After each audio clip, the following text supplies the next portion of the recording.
વિવિધ નેતાઓ હાજર રહેવાના છે। ત્યારે કોંગ્રેસ ભવન બહાર અનોખું વિરોધ પ્રદર્શન જોવા મળ્યો હતો। જનતા વિપક્ષ ઓફ ઇન્ડિયાના હેમેન્દ્ર બગડી અને સુનિલ રાજપૂતની આગેવાનીમાં કાર્યક્રમ કરવામાં આવ્યો। પક્ષ હોય કે વિપક્ષ, ચાલો અયોધ્યાના નારા સાથે કાર્યક્રમ કરવામાં આવ્યો। સાધુ સંતો સાથે ઢોલ નગારા અને મંજીરા સાથે કોંગ્રેસ ભવન બહાર દેખાવો કરવામાં આવ્યા। કોંગ્રેસ પણ દેખાવના વિરોધમાં પ્રતિકાર કર્યો અને કોંગ્રેસે પણ સાધુ સંતોને સહારો લીધો હોય તેવું દેખાઈ રહ્યું છે।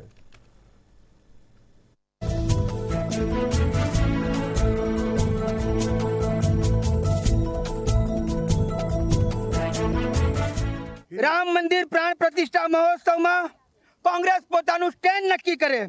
श्रीमती सोनिया गांधी विदेशी नारी छे अने हिंदू नथी, तेमने राम मंदिर प्राण प्रतिष्ठा समारोह बाबते कांग्रेस नु स्टेन्ड लेवा माटे तेओ विलंब करी रह्या छे। पूर्व प्रधानमंत्री जवाहरलाल नेहरू ना समय में बाबरी मस्जिद में रामलल्लानी प्रतिमानी स्थापना थई हती। पूर्व प्रधानमंत्री राजीव गांधीए राम मंदिर ना ताळा खोलाया हता। पूर्व कांग्रेस दिग्गजों तैयार था तो हालना कांग्रेस नेताओं आ कार्यकरो प्राण प्रतिष्ठा महोत्सव में जवा केम तैयार नहीं। राम मंदिर ना ताला खोलाय तेवी वातो करनार कांग्रेस राम मंदिर प्राण प्रतिष्ठा जवा अंगे मौन केम धारण करी बैठी छे। हिंदू संस्कृति नी जनोई धारण करनार राहुल गांधी क्यारे जाहिरात करशे के कांग्रेस ना कार्यकर्ताओं अने नेताओं प्राण प्रतिष्ठा में हाजरी आपे। कांग्रेस ने हिंदुओना मत लेवा छे, राम मंदिर ना प्राण प्रतिष्ठा में भाग लेवानी कांग्रेस नी चुपकीदी केम छे? शू कांग्रेस तुष्टिकरणनी राजनीति रमी रही छे? शू कांग्रेस तुष्टिकरणनी राजनीति रमी रही छे? कांग्रेस हिंदुओनी पण नथी, कांग्रेस मुसलमानोनी पण नथी। राम मंदिर बाबते कांग्रेस केम चूप छे? सीए वखते पण चूप हती।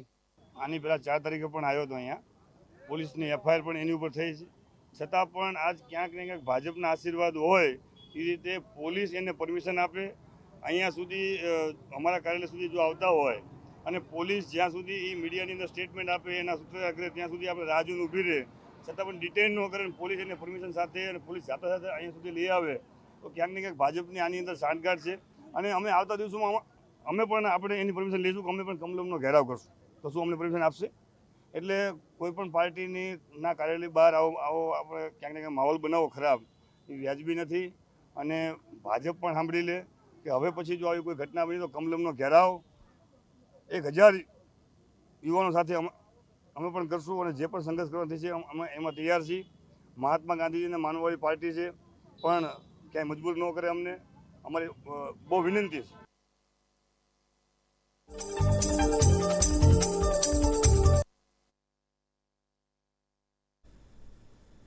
નર્મદા જિલ્લામાં આદિવાસી મહિલાઓ ઘણા સમયથી કેળા